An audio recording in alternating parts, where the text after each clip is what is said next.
কোনো চুরি করাই নাই। আপনি তো ভালো না, আপনি আপনার সন্তানকে দিয়ে এসব কষ্টের কাজ কাম করান। বুঝলাম না আপনি কি বলতেছেন। আপনি কি জানেন আপনার এই মেয়ে আমার এই ভাঙ্গা দিয়ে 1 সপ্তাহ ধরে কাজ করতেছে? আমি বুঝলাম না কি এমন কষ্ট আছে ওর জীবনে যে ওই বয়সে কাজ করতে আসছে।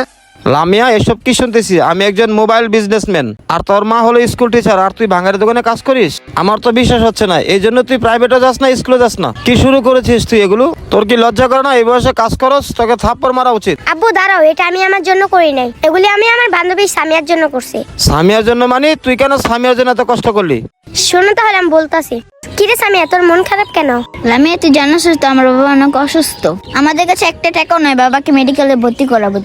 তুই বল, আমাদের বাবাকে না বাঁচাতে পারলে আমাদের সংসারটাকে চালাবে? আমি তো এতিম হয়ে যাবো রে লামিয়া। তুই চিন্তা করিস না, দেখি আমি আমার বাবা মার সাথে কথা বললে কিছু টাকা ম্যানেজ করতে পারি কিনা। আচ্ছা ঠিক আছে।